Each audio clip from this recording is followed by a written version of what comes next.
It's round 3 of the Moto2 World Championship in 2025.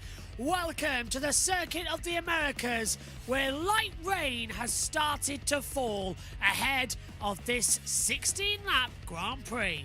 Let's head over to Susie Perry as the riders are out on their sighting lap for all of the action.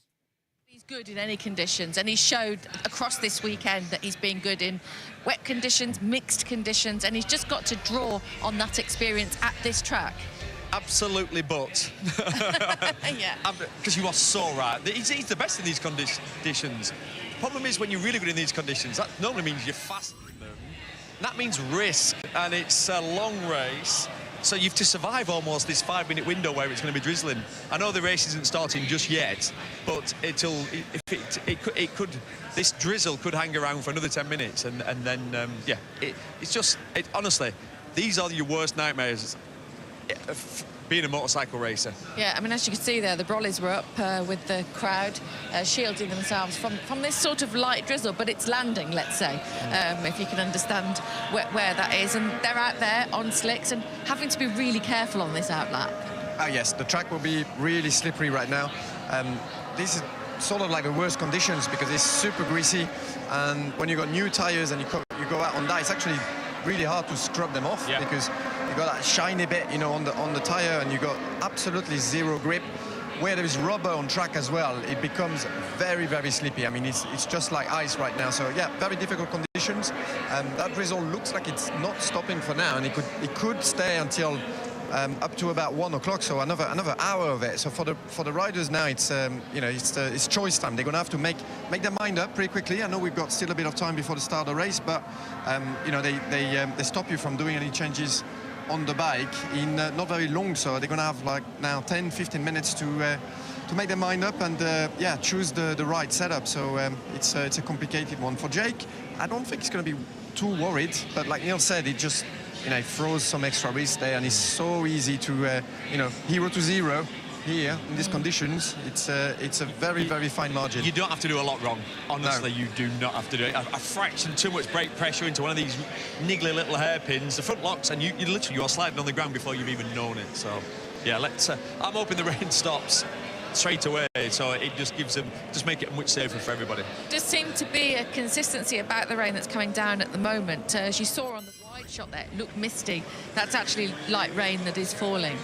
And if you feel bad for Jake Dixon, you've got to feel very bad for Barry Baltas, who had a horrible high side yesterday and he's pretty beaten up. Now, you guys have just seen him coming down the paddock to go into the back of the garage. How did he look to you? Yeah, it doesn't look good. He's had a really heavy landing and looked like his right leg, his right knee.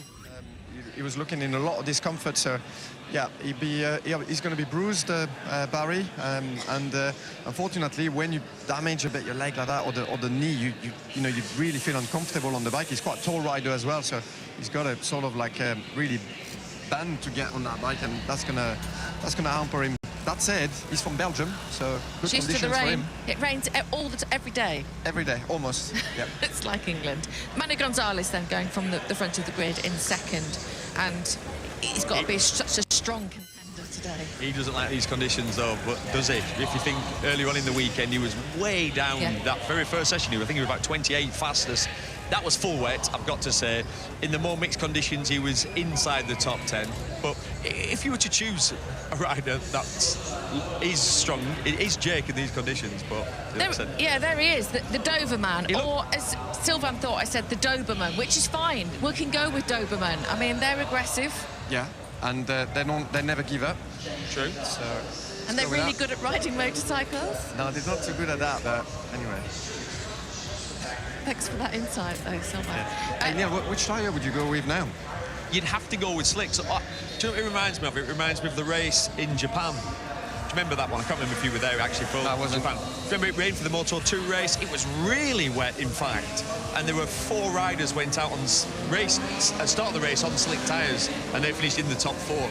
If you can survive the first couple of laps without crashing, it is definitely going to stop, unless every app I've seen's got it wrong. Look at Aaron Canet there, tiptoeing and look how slow he is. He's trying to feel the grip with his foot there.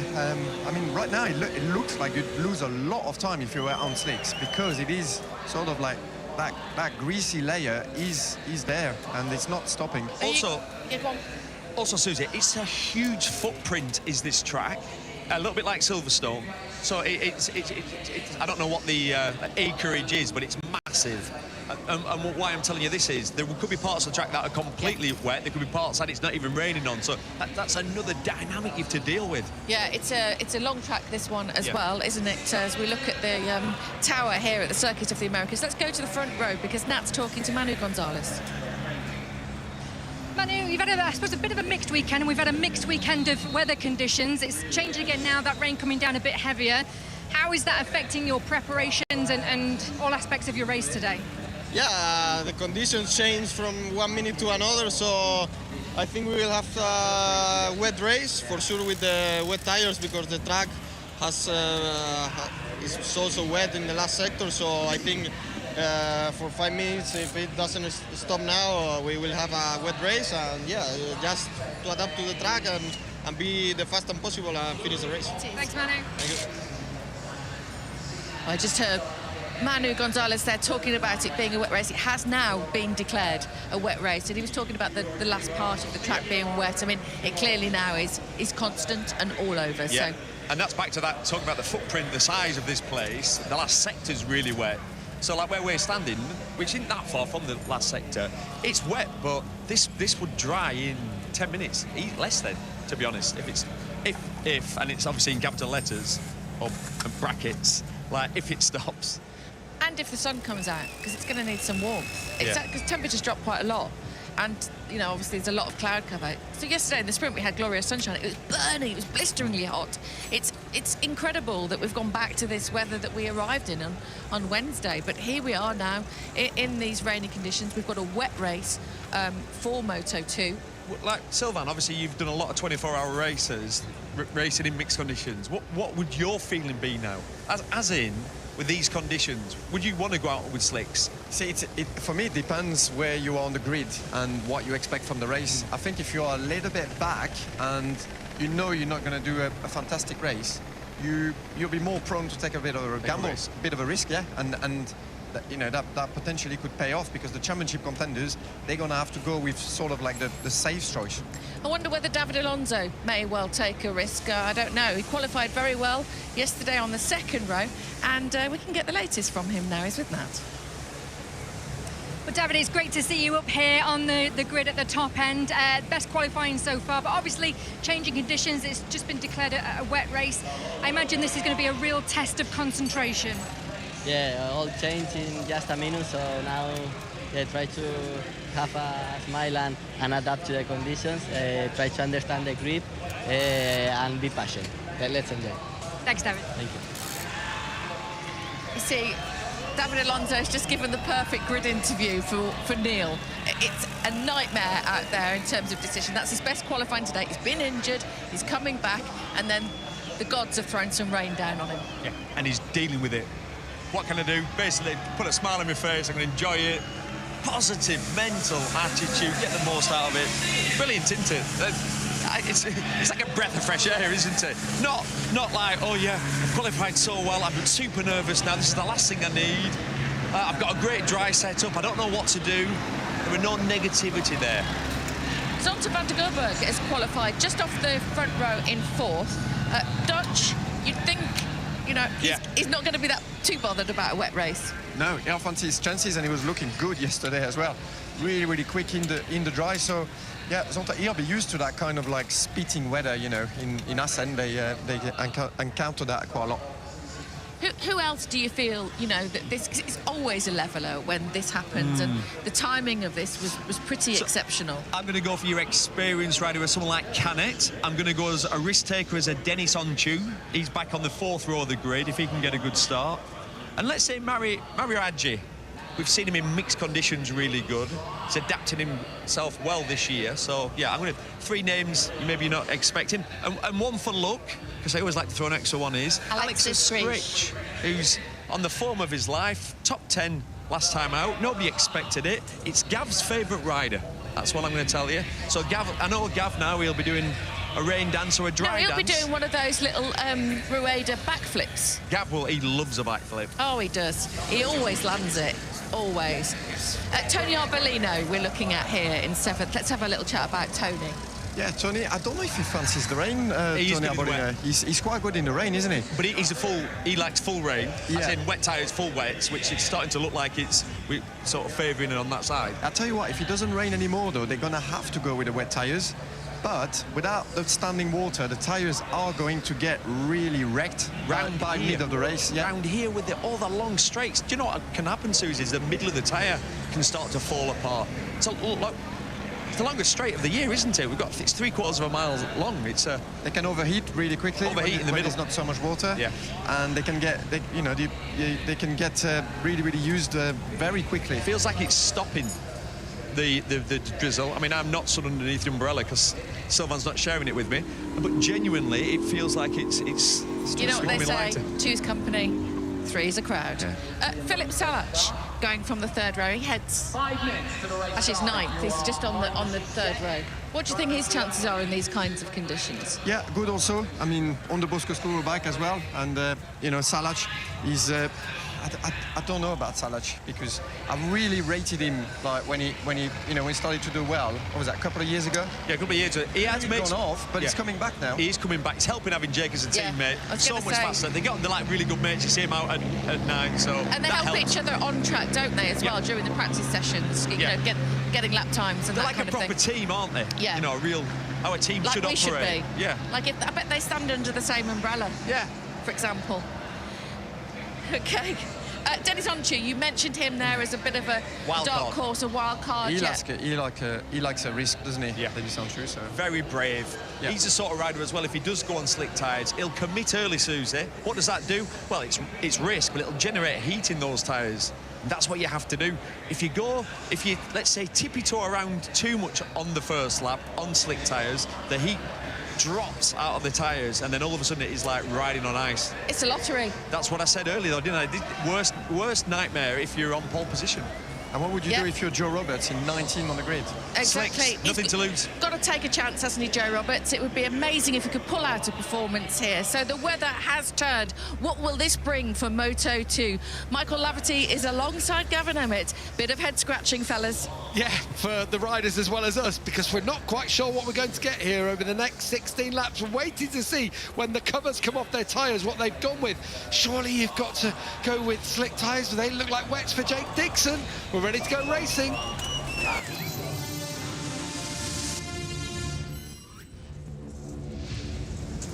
Moto2 gets underway here on the Circuit of the Americas in mixed conditions. Who's on slicks? Who's on dries? Here's your starting grid. Jake Dixon on pole position, followed by Manuel Gonzalez and Barry Boltus. Then it's Zonta van der Gerberg alongside Aaron Cadet and David Alonso, Tony Arbolino, Marcos Ramirez and Philip Salach starting in 9th. Falling down after that, Dennis Onchu, Alonso Lopez and Mario Archie, Daniel Hologado, LSS Cray and Senna Igus in 15th. 16th for Oscar Gutierrez, Yuki Kuni in 17th alongside Justino Vietti, Joe Roberts, Alba Arenas and Diego Monrella, Jorge Navarro, Ivan Ortola and Will Sasaki, Colin Vire, Isaac Guevara alongside right at the back of the field as well with Adrian Hoytas and Darren Binder. Rain around the circuit. We don't know what we're going to get in this very mixed up. Let's check in with TNT. They know more. Chewing gum, they're moving, they're sliding, you're spinning. You're having to control it a little bit. And it does seem like the majority have gone with wet tyres because the clouds are overhead. It's due to stay for about the next hour. We've seen how slow the track was to dry on Friday, although the ambient temp or the surface temperature was 27 degrees during the Moto3 race. So you imagine it would dry quite quick, but look at this. Look at the sky. It just looks like the drizzle's in.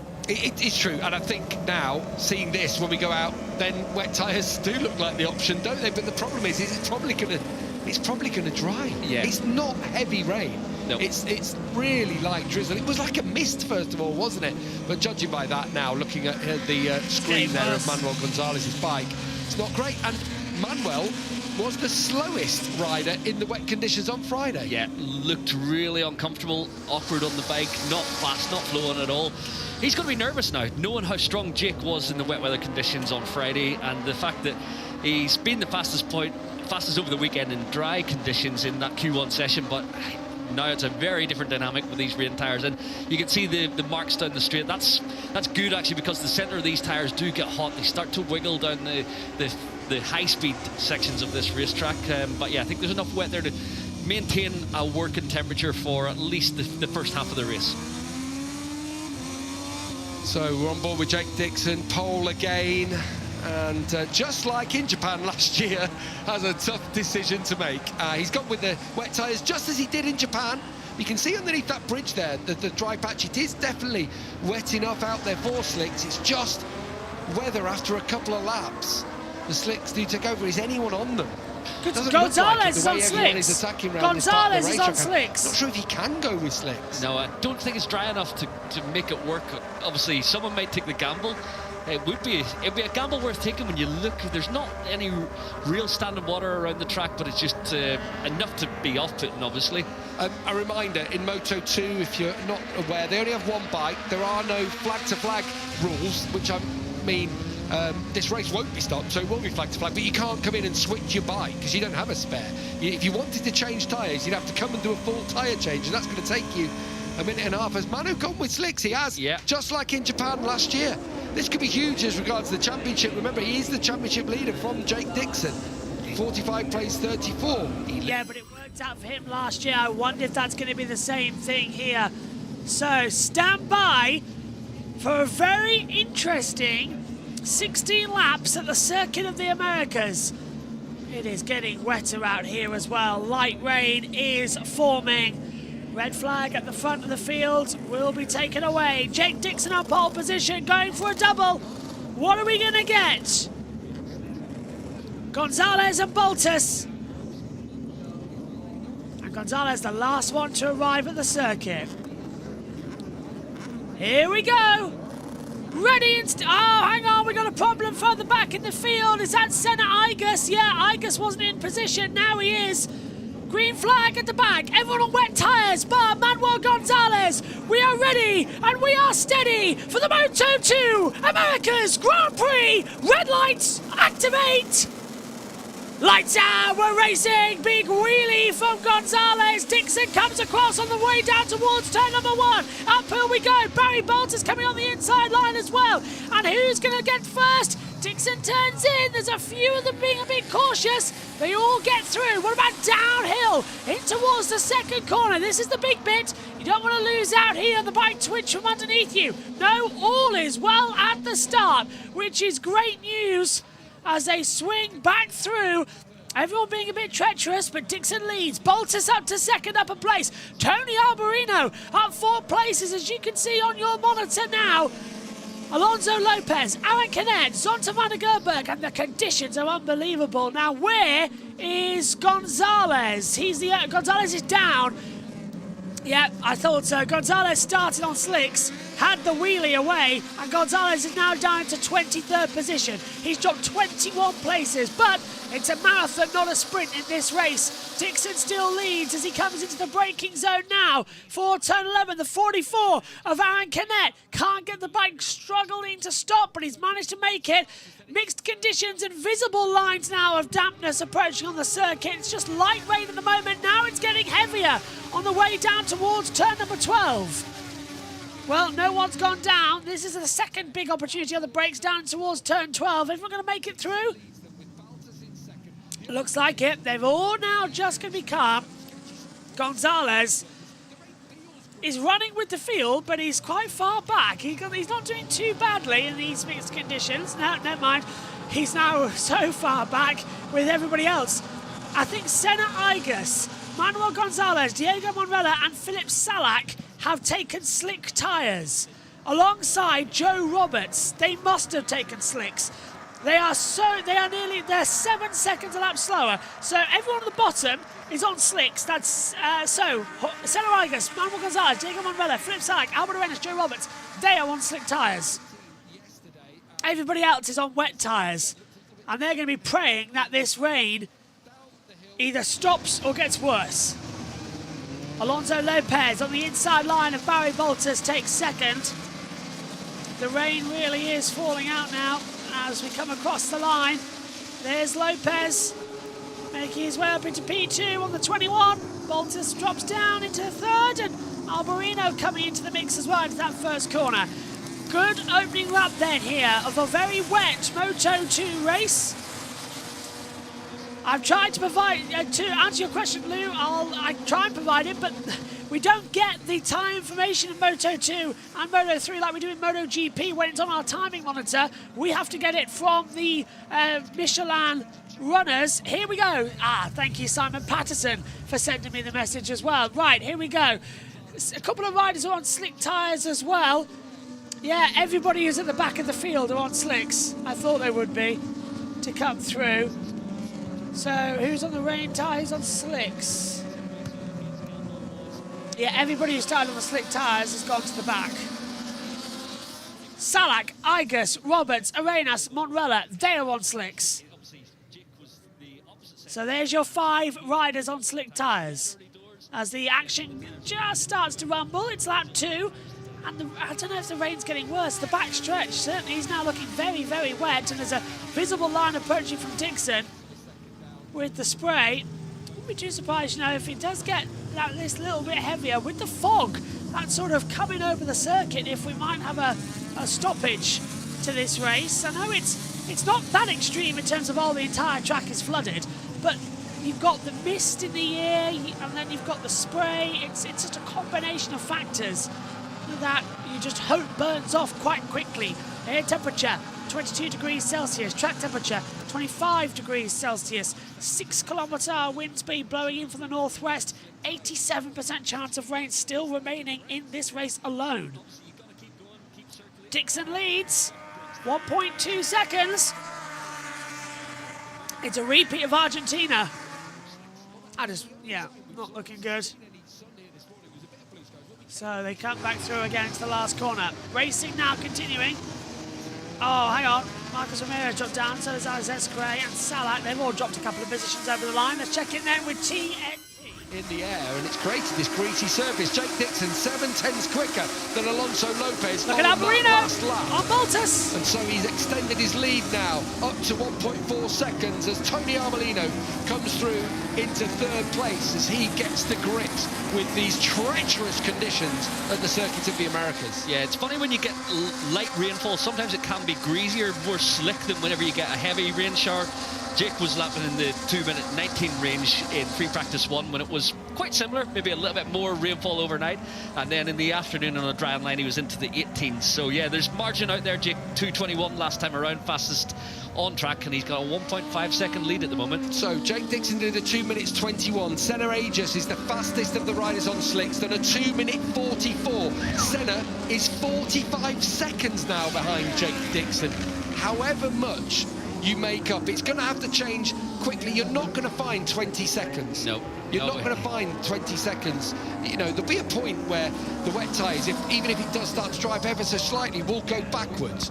But you're not going to find 20 seconds in a couple of laps. No, the thing is, when the conditions are like this, and you can still see rain falling in the approach to turn 1, it's hard to keep upright, to stay on 2 wheels, let alone actually push on, generate the temperature you need for these tyres to work. But you can see little bits of spray coming off. That is so tough to ride in. I'm surprised the slick runners are still going. Manuel Gonzalez riding around with Diogo Moreira. He is the championship leader, I'll mind you.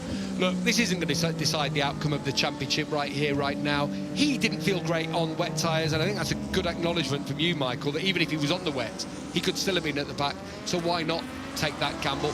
But, you know, later on down the line, it's one of those that, you know, could come into play. I did say earlier in the weekend, it's the only chink he has in his armour, Manu Gonzalez, in terms of a championship tilt. You can't afford to be bad in wet weather and mixed conditions.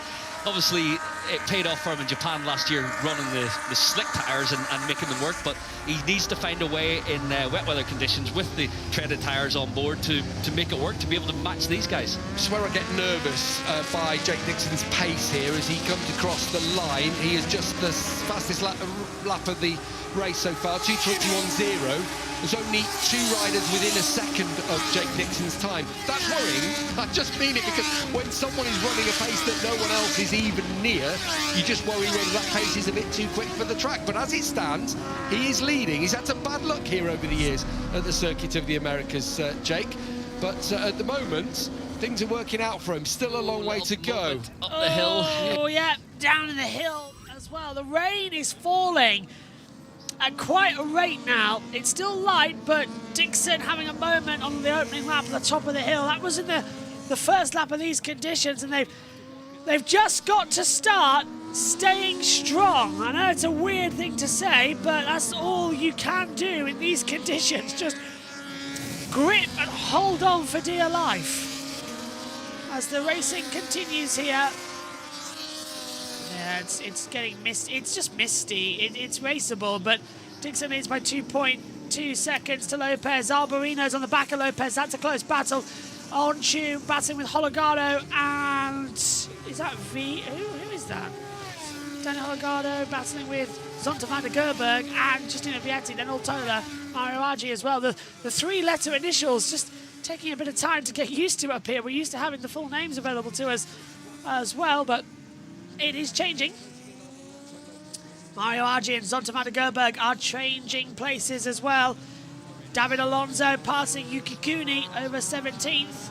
Now Alonso as well, down 11 places from where he started, but not a slick runner right now. Sectors are getting worse out there. It's just getting more greasy, if anything. Such a long lap here that half the track's better than the other half. So it's sort of slap bang in the middle of what on earth are we going to see next as a trying continuation.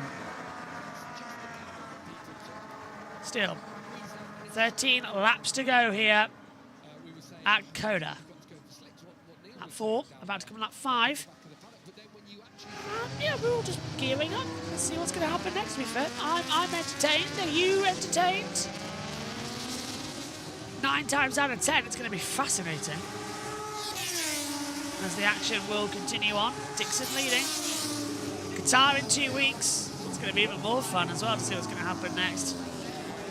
Dixon still on top. 3.348 seconds down. Alonso up 9 places from where he started. That's even more of a good show.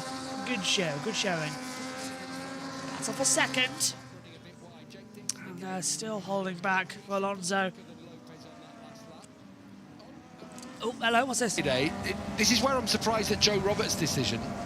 Yeah, this is pretty much slap band. It's no longer a race we're watching here anymore in Moto2. We're watching a try and make it to the end, because the field's been spread out by different tyre choices. Everyone knows what it's like to run in wet conditions. The rain's continuing to come down, so it's changing the line each lap. Dixon's taken off into the distance. Now we've got Lopez and Albarino battling together. Hopefully it makes MotoGP more fun. Otherwise, I think all 3 races might be a bit of a letdown today, which is not what I want to see. Superbike's better than MotoGP? My goodness me. I wonder what could be the problem. On the inside, Albarino going for the move on Lopez. Could it be the engines? Could it be the tyres? The one. A bit of a run deep. Albarino trying to cut back. Can't get through on Lopez. Dixon leading by 3 seconds. Is he going to be our championship contender, Jay Dixon? Oh, Albarino's now trying to go around the outside line of Lopez. That's a tricky one to come in. If things finish the way they do, Jake Dixon would lead the championship by 14 points to Manuel Gonzalez going into Qatar. As a Brit, it's been a long time since we had a British world champion. Sam Lowe's got close. Let's see what Jake Dixon can do. Just stop with the Ewan McGregor stuff. Is it Ewan McGregor? No, Conor McGregor. Yeah, Obi-Wan Kenobi. You're fine with Obi-Wan Kenobi. He can do Ewan McGregor stuff. That's Obi-Wan Kenobi. That's fine. I meant Conor McGregor. Do I need? Yes, I do, don't I? Yeah, I do. I'm having a mental breakdown live in the middle of a race. That's how dull this race is turning out to be as Lopez runs it wide. Albarino cuts through. Inside line at 1. That's the outside 2. No, can't get through. Oh, come on, guys. What is going on out here today? Why are we seeing such a massive gap? We're on the same rain tyres. What is going... Do you know, what's killed Moto3 and Moto2? Oh, I know, Pirelli. We thought they might have saved it, but no. It's just getting worse and worse and worse. And they're Pirelli wet tyre, and in cooler conditions, the Pirelli doesn't work. And Pirelli are now taking over MotoGP as well in a couple of years. Yes, I know. Michelin wanted to stay with MotoGP and Moto2. Weren't allowed. Pirelli coming in to take over all classes. And they'll have a dominion on motorcycle racing as well across Pirelli. Albarino on the inside line at turn 11, sends it in, misses the apex, and immediately lets Lopez back through. That was obvious by a country mile. Lopez looks like he's There comes Albarino. going a little bit deeper, but he's getting the drive. Here comes Arbolino, who's having to go on the inside of the racetrack there to try and get through on Lopez. And Lopez breaks that bit later. And again, doesn't make the apex, but it's enough, isn't it, to then have the line. Here comes Arbolino on this occasion. Well, he got that just right on that occasion, Tony. You do have to wonder as well, obviously 3 Boscoscuros in the podium positions at the moment. You've seen Luca Boscoscuro walk down, had a quick chat with Jake, and there is the first lapper.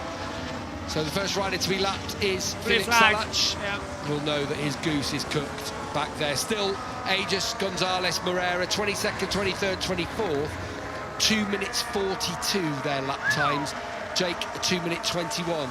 They are 1 minute 53 down on the Brit. How? Gamble hasn't paid off. No. Did Ralph Waldman get lapped at Donington and then come back and still win it? Yeah, pretty close. He did get lapped. Yeah, yes. But yeah, not sure that's happening today. That's a long enough lap. Salach's in the pits. You know how quickly it drives it.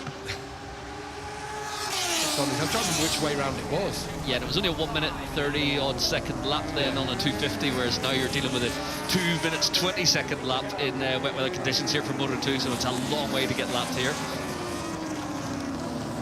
A lap's still. There is Manuel Gonzalez, championship leader currently. Hoping that it rains. Looks like that might go away from him. 21 seconds down. Should Dixon prevail. There is still a long way to go. Dixon's just done a personal best lap again. 2:20. Across the line, 5:34. he has a 4.5 second gap. That's gone out to 4.7 now through the first sector. 4.8 now. See the blue light panel activated on the overhead gantry as they approach turn 11, so they will know that the leaders are approaching. They'll take a quick look over their shoulder, and as you mentioned, they'll know then the goose is cooked. It's a wrong decision today, but I guess you got to tough it out to the end just in case there's a few fallers and all of a sudden the conditions change and you could bag a few points. It has stopped raining, we're being told,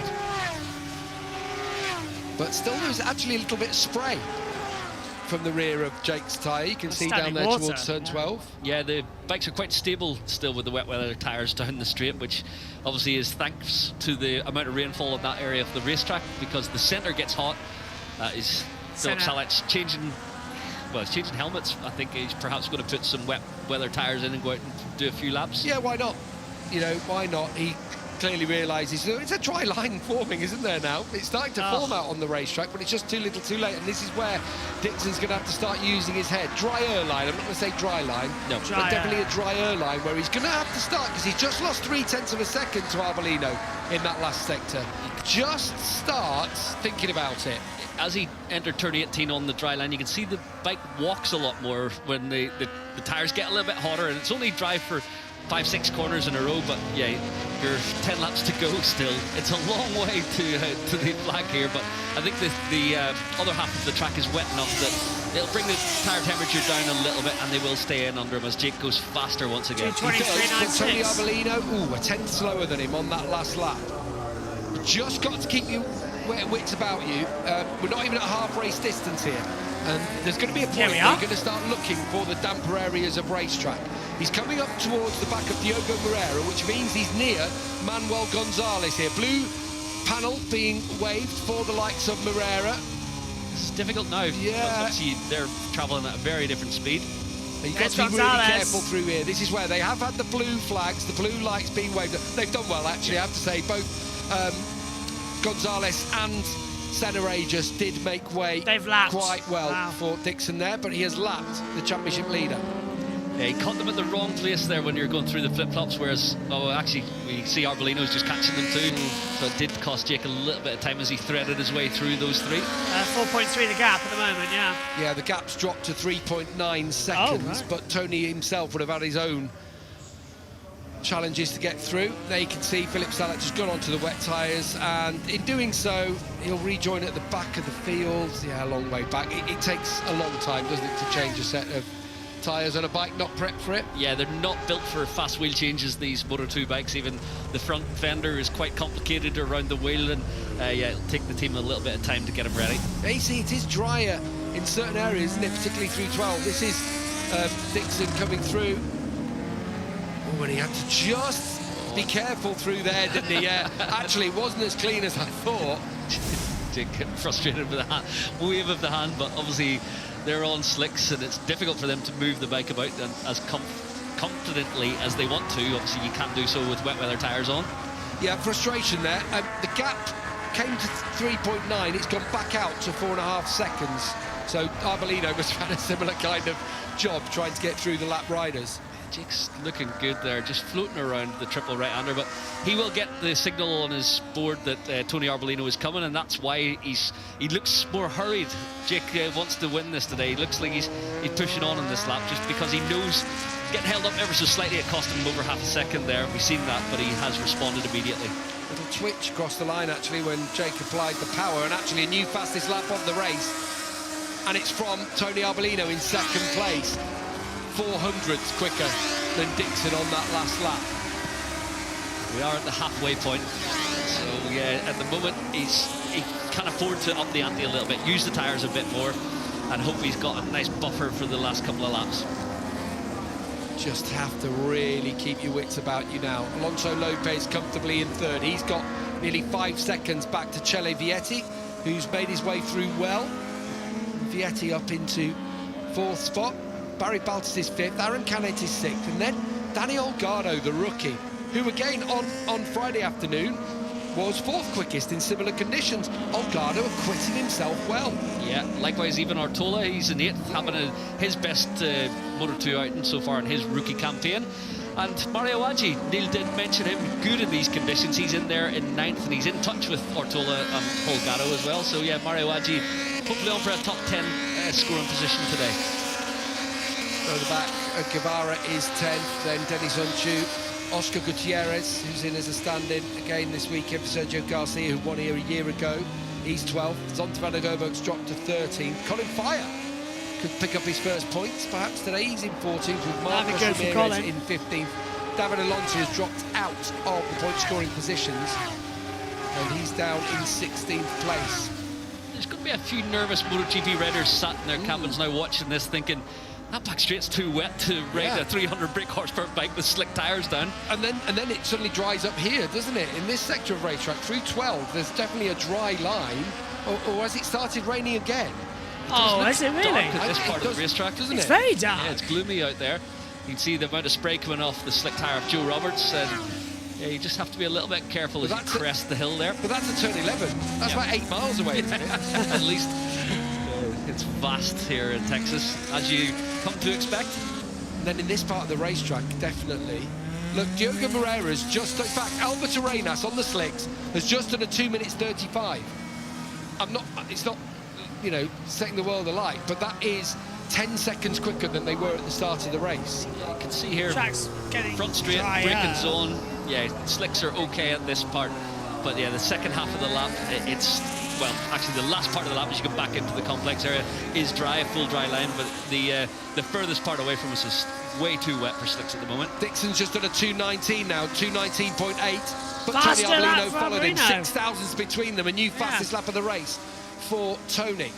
But still the gap stands at 4.5 seconds with just under 7 laps remaining. Can Dixon hold on to make it back-to-back wins in Grand Prix racing for the first time?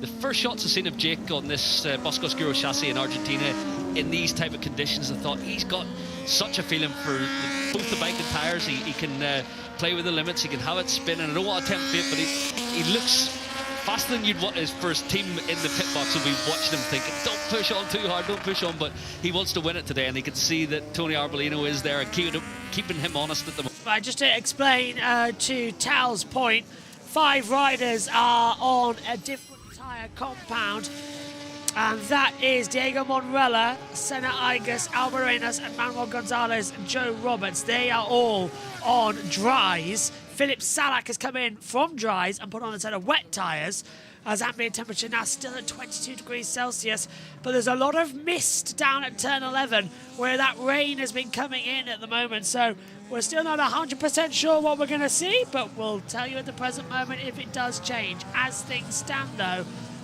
this is going to be a close-ish race, to be fair. I don't really know how best to describe what this is going to be like. Treacherous, I would say, because as it gets drier, in one section of the track, the wet tyres are going to go off quicker. Yeah. It's a bizarre one. 10 of 16. There'll be 6 laps to go after this, because we've got 7 at the moment, but we're in the last couple of corners. Where's Dixon?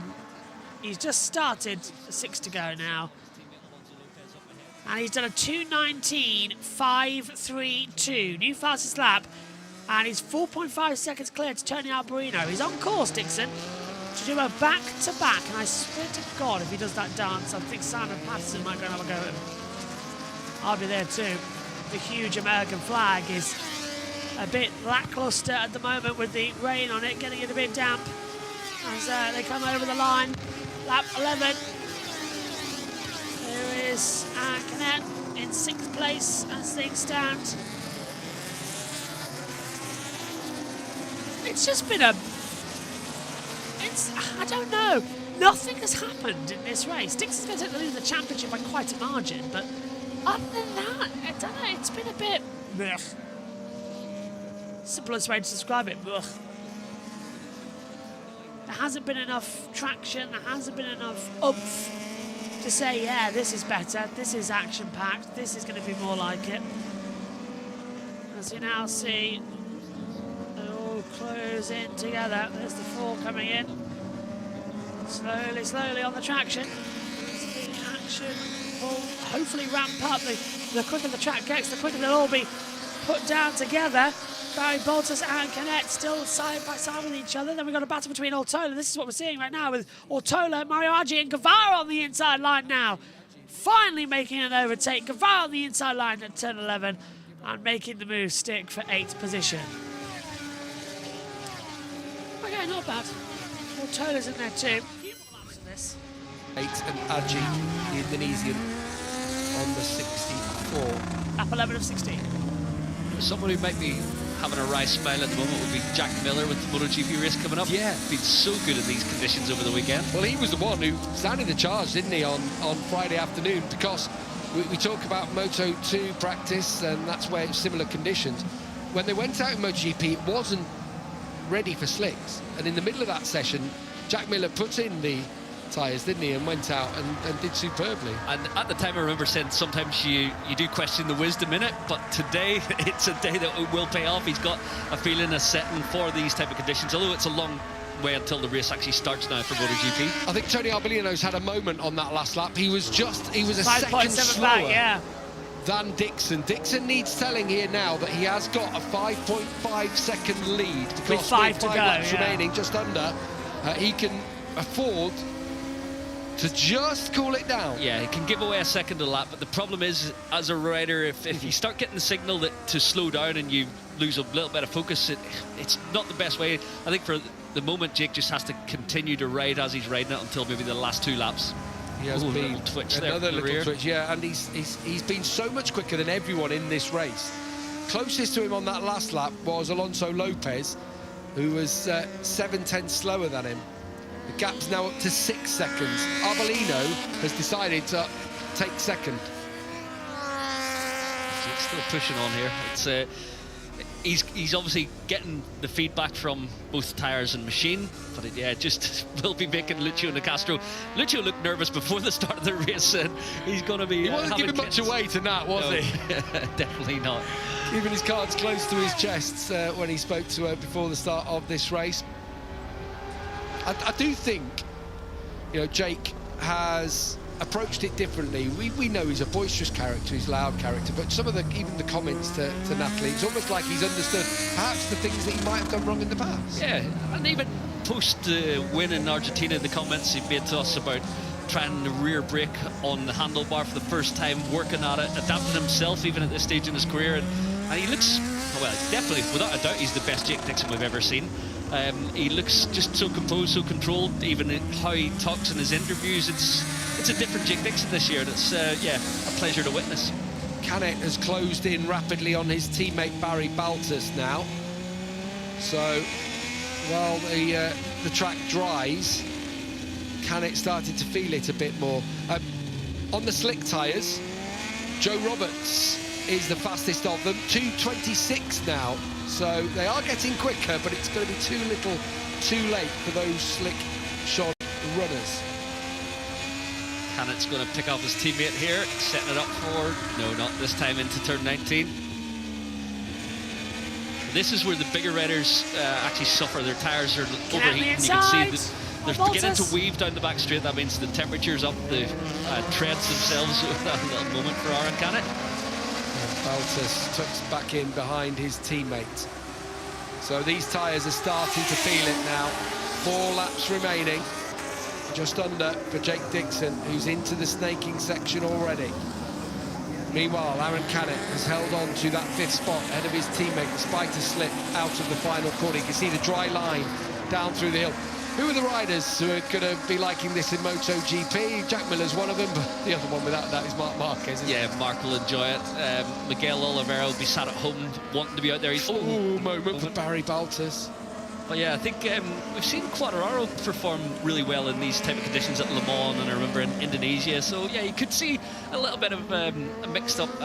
Yamahas have got a feeling, because Jack says it gives him a lot of feedback. He's got a lot of confidence in the bike, rear contact, it works quite good. So yeah, the Yamahas could be strong. Daniel Gardo, full credit to him in 7th place. He's being closed down at the moment by Ivan Ortola, Guevara and Adji. Oh, big one there! I think it's on due. Oh. A big one there. This will red flag the race for sure. Huge accident. The bike's hit the air fence. Dennis Onshu has crashed out, exited turn 10.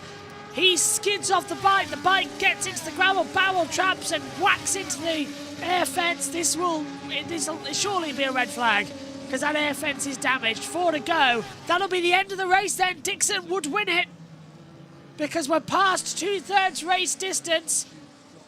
And that was, yeah, Dennis Onshu's crashed. Is he a rider okay? It says he's up and walking. Air fence needs repairing. This will be a red flag to the race then. Turn 10 is a very fast accident. See how it happens. I'm looking further back. He's lost it on entry downhill. He skids off. Bike rotates into the barrier. He gets slowed down by the gravel, which is great news. My eyes are now darting with 3 laps to go. Where is the red flag? Has to stop this one. That if one goes down, they can all go down. That air fence is damaged. It's the same situation what we saw yesterday, actually, in qualifying for MotoGP. Same part of the track. Turn 10, air fence got damaged. We had to stop the race. That part of the track is just too quick. Dixon, 39.6 first sector fastest of all. He's 5.6 faster than Albarino. Yellow flag's out. They've got that zone. And have they really gone green? You're joking me, right? Is that air fence been... But the bike whacks into that air fence and it's out of position. Are you seriously telling me they're going to leave it? Can we have an angle of this camera, please? There's Dixon. We're going to have the wide angle through 11. Here we go. But there's still debris in the gravel trap. And the air fence is still out. What are you doing? What are you doing? This needs to be a red flag. What on earth? Well, they've got the bike out of the way, and Dennis Onshu's been recovered behind the barrier, but what on earth are you doing? You have an air fence broken, and they've just gone, no, that's fine, we'll leave it. Only 3 laps to go. Yeah, 3 laps for somebody to get killed. Safety's supposed to come first here.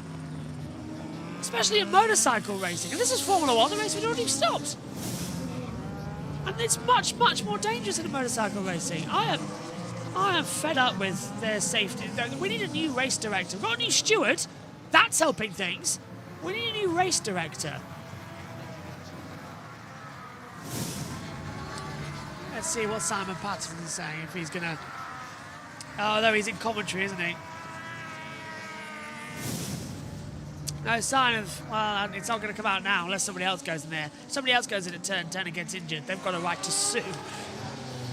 Why that wasn't a stoppage, I have no idea. Should be a red flag. Don't know why it's not a red flag. Everybody on Twitter agreeing that should be a stoppage. Air fence damaged equals stop to fix it. And they have not done so. 2 to go. Dixon's going to win this one by a country mile, but you worry about the safety of everybody out here. Big move there for Guevara. Nissan Guevara's got better as this race has gone on. He's cut through all this group. Up into 6th place now. Celestino Vietti's the fastest rider on track. Finally, the slick runners. I think Manu Gonzalez, just a 2:19 on that last lap. I want to see on this lap now. I've got a feeling that the slick shod runners are perhaps going to be quicker for the first time on this lap. They are. It has took 14 laps just to get within touching distance of the lap time set by the wet weather tyres. So yeah, that just goes to show it's going to take some time as well to fully drive ahead of the MotoGP race. It's yeah, we're at the tipping point now when it's finally better to have a slick tyre in. Isan Guevara from 26th on the grid has made really good progress up into 6th spot now. Good day actually for the Pramac Blue Crew Yamaha squad. It certainly seems that these conditions favour the Bosco Oscuro. You've got 4 of them at the head of the field with Dixon, Arbolino, Lopez and Vietti. Then you've got Canet, the first Calix, then another Bosco Oscuro with Guevara, and then it is all these Calixes and another Bosco Oscuro of Ortola down the inside of his old Moto3 rival, Danny Holgado. Now, he did well, Danny Holgado, in this race, but he's just been nudged back over this last lap here now. Last couple of laps, there's a yellow flag out there in the Vietti's crashed. Cestino Vietti's crashed out, and that brings out the yellows in sector 3. Vietti's rejoined the race. Oh, there it is. Yeah, he's just dropped at the exit of turn 12. So Cestino Vietti from 5th place drops. Oh no! Out goes! Well, he's crashed again. He got back up, but he went down again. There's something seriously wrong with that bike. Crashed at entry into turn 12, got up, restarted, crashed again turn 13. That's something big wrong there. Steering column or something there is broken. 2 crashes immediately. I had to double check. Last lap the call. Jake Dixon's going to win. This is going to be a 6th career victory for him. Back-to-back as well. Oh, we're going to kick off now, aren't we? Dixon's going to have the championship lead as well for the first time in Moto2. Well, he dominated Argentina in dry conditions, and he's dominating here in America in wet conditions. What are we going to see when we head to the deserts of Qatar in 2 weeks' time? As Vietti drops down the time, where has he gone to now? Where is Vietti on my... Guevara's in 10th. Vietti's dropped down to 20th place. Oh dear. Not the way you wanted it to go through. Down into turn number 12 now for Dixon. As my back needed a quick crack. Coasting now is Dixon. 4.5 seconds to Alberino. He knows he can afford to take this one home. He's got it in the bag. He's done us all proud as Jake. He's almost showing off. We can hear the crowd cheering him on. Let's hope it's not a controversial. Okay, it's donuts behind me. Let's hope it's not a controversial celebration this time from Dixon. He's got to stop it. But there's no underestimating the class of a rider. Jake Dixon into turn 19, then turn 20. The Brit goes back to back, Argentina to America. Jake Dixon wins the America's Grand Prix and takes the lead in the Riders' Championship. Britain on top in Moto2. Tony Alvarino in second. Alonso Lopez will come home in third place. Alan Canet in fourth. Izan Guevara fifth. As Oliver Mourinho Harrison is the MotoGP fan who waves the checkered flag. A dominant weekend, pole position.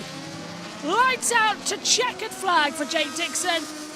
Canet, Guevara, Ortola, Boltus, Hologado, Mario Argi, Colin Vire picks up points. Ramirez, Guevara, Gutierrez, Van der Gorberg, Alonso, Alex Gray picks up a last point as well. Yeehaw whips up as well.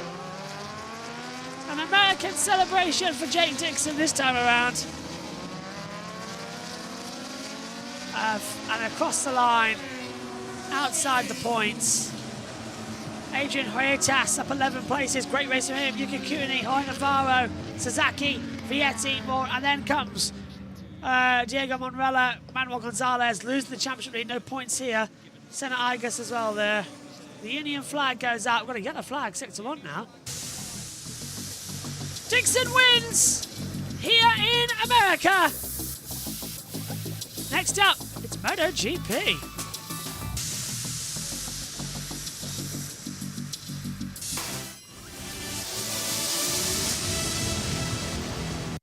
Well, that was a interesting race, wasn't it?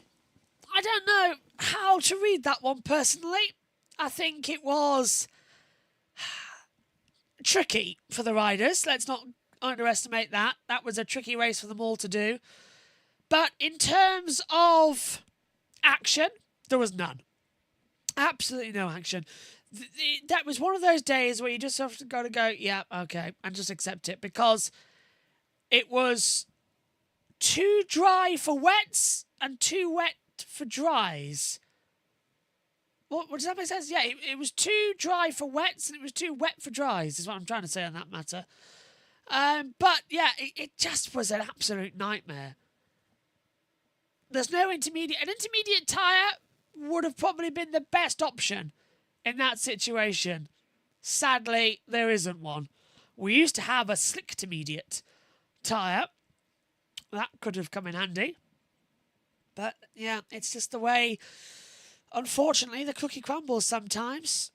And it's taken a long time as well, actually. I think we'll have about 45 minutes. Well, actually, less than that. Probably only about a 20-minute break before we're on air for MotoGP. Mallory Dobbs is making her way to the commentary box here on Discord, and she'll be joining us as well for this one. They do have rain. Oh, I don't know. NASCAR's even looking at the rain. Apparently, I don't think they're gonna. Are they gonna move up the race start time for NASCAR? That'd be a shocker if they do. I hope they don't, because that'll put me in. That'll put JT under a lot of pressure. Green flag is still at the same time. They do have green tyres and forecast good. Red light's clear. Okay, so we're going to stay with that time. Let's head it downstairs then to TNT. Yeah, rain is everywhere, and it could end up in NASCAR as well at Martinsville. So that could be close. JT and Jack will have the stage one. I'll be back after the MotoGP. Back over to TNT.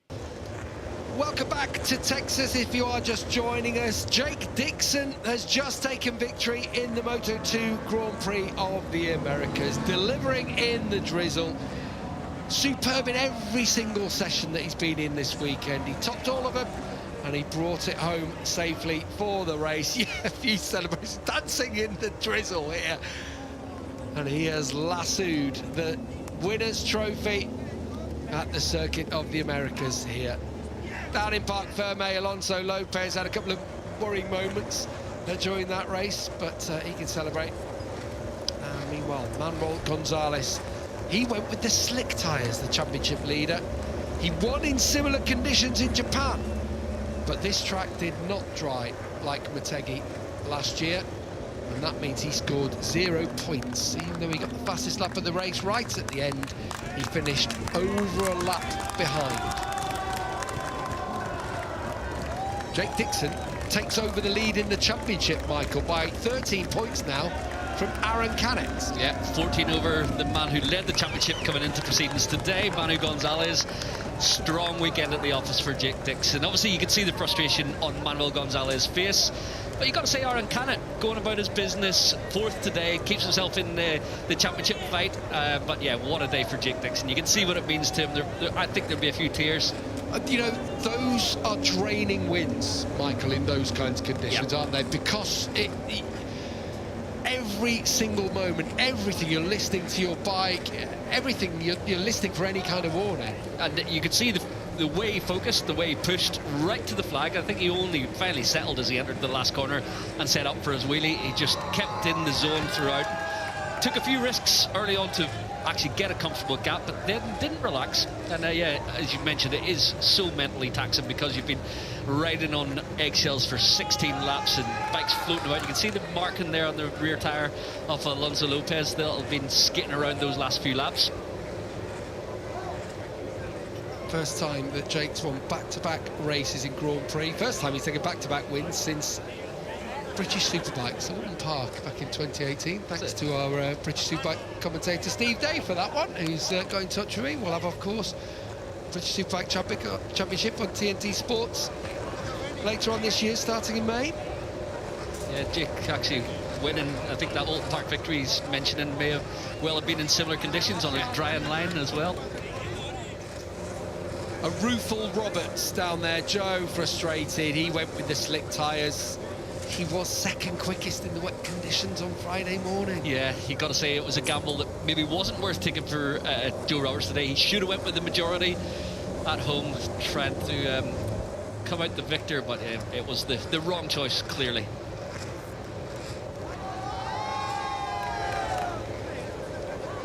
Also Lopez celebrating with his team with a selfie. Good ride from Alonso Lopez, first podium of the year. It's been a tough start, hasn't it? 10th and 8th in the opening 2 rounds, but these conditions suiting him.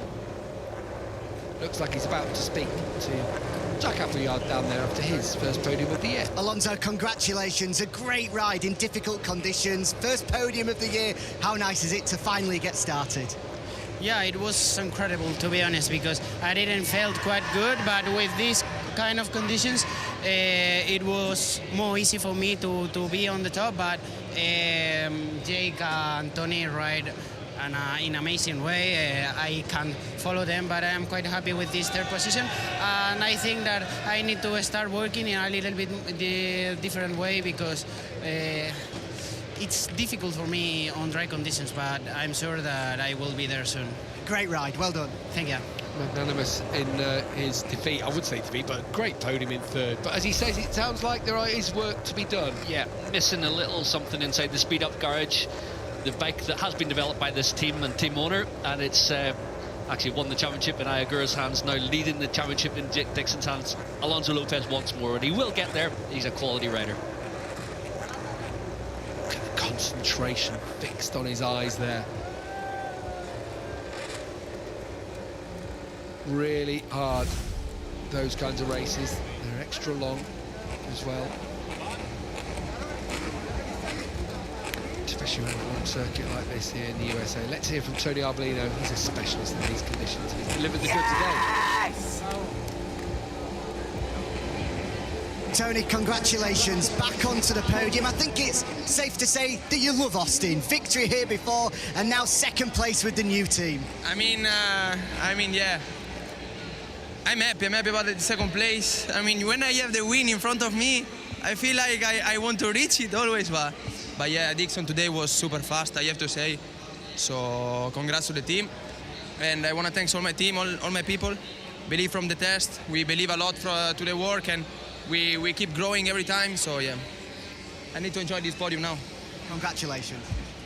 Yeah, it's not been an easy start to the season, a bit like Alonso Lopez. There is still work to be done for him with this new team, and it is it's a new team all around. I mean, the existing structure was there, of course. The Mastercamp squad kept a lot of that together. It's going to take time. New frame that they're working with this year. Yeah, obviously it takes a little bit to put their fingerprint on it, but first podium for them, so it's obviously going in the right direction. Time for us to hear from the 29-year-old from Dover in Kent in the UK. Jake Dixon takes his 6th Grand Prix victory, back-to-back wins for him in Moto2, and now the championship leader. Jake, huge congratulations. What a 2 weeks you've had. Victory in Argentina, a trip to Disneyland with the family, and now victory here in Austin to take control of the World Championship. How good is life right now? Yeah, baby! Oh, honestly, I love this place. I've loved it from the minute I first come here. I can't thank the fans enough. I hope you enjoyed that one. It was definitely nerve-wracking for me, but yeah. It's just a massive credit to the team, the Mark VDS team. They're just an absolute, just class outfit. I can't thank them all enough. All my boys, my family, Sarah's here, my daughter Summer's here, my mum and everyone are watching. Happy Mother's Day to my mum, happy Mother's Day to Sarah, and happy Mother's Day to everyone out here. So, congrats, well done. Thank you very much. Oh, Jake, atrocious conditions to have to deal with, and deal with them he did aplomb. He raced a sublime race there. You can't underestimate the talent, the concentration that needed to get that victory. Because you can slip up at any moment. They are the longest races of your life because they are longer because they're slower. Obviously, you go in 15 seconds a lap slower early on, so it's a long race. A lot of period of time to concentrate to the maximum. I mean, he was a second and a half a lap faster than everybody at points in the certain points in the race. It was incredible. It was the longest time I think I've ever held my breath in my life, because it seemed like such a long race with the fact that it was a wet race. But he also had to overtake, which looked a bit like a computer game, really. But the skill involved in that, because at any point, any of those riders could, you know, mess up, and they didn't, thankfully. But this is new. You never see this anymore. Yeah, when you got such a difference of speed, obviously these guys, they're being lapped, they're on slicks in the wet, and Jack is coming there. He's 25 seconds faster a lap and trying to find his way without losing any time. It's super hard, very easy to make a mistake as well. I've got to say though, Jay, the way he's managed his race, it was the trickiest conditions ever. I mean, you've got a drying track, different drying lines all across the track, and a constantly evolving track as well. This is really, really hard not to make a mistake, and he was supreme today. We did see, I think, a tiny little bit of road rage when he went through, didn't he? The hand came out, like, shift out the way, and probably other things. Either that or he was singing a Taylor Swift song, which we know that he does in his helmet sometimes.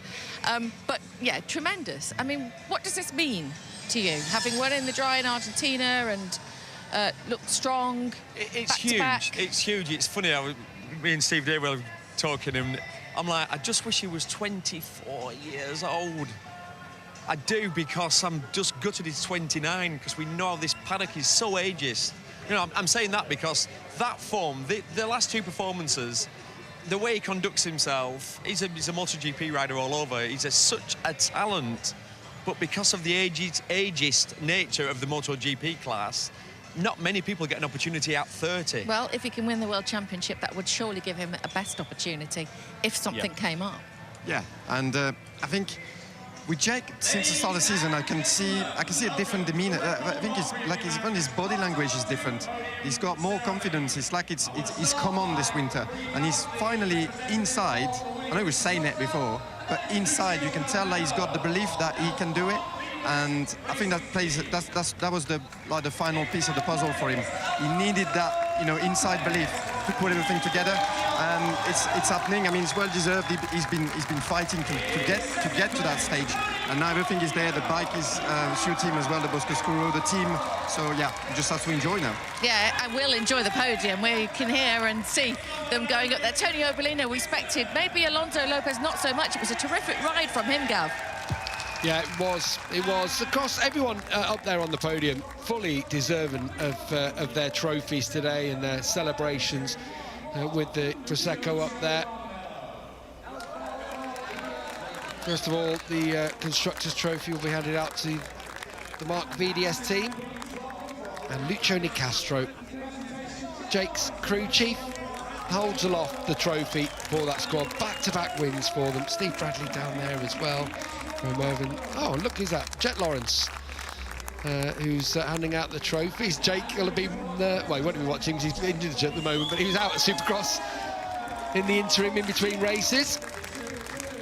Hands over the trophy to Alonso Lopez. As the Austin City Council District member hands over the trophy to Tony Arbolino for second place. Another good ride. First for that team in Moto2. But no doubts about your winner today. Dixon dancing in the drizzle here in the USA. Back-to-back wins, and in doing so, he is atop the Moto2 World Championship after 3 rounds.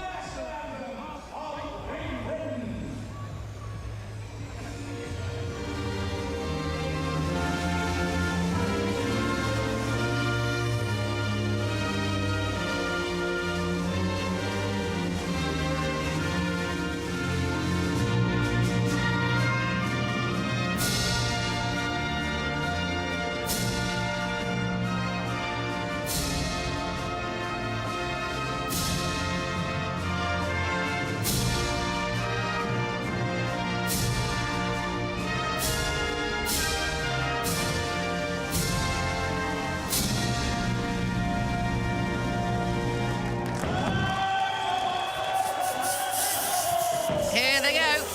Doesn't it feel good to hear the national anthem in America? Jake Dixon roping himself a victory in cowboy country. Double joy for Dixon.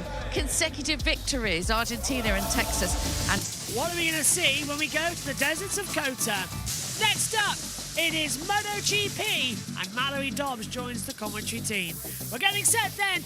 Join us again in half an hour as we will go racing for the Premier Class. But Jake Dixon does the double and leads the championship.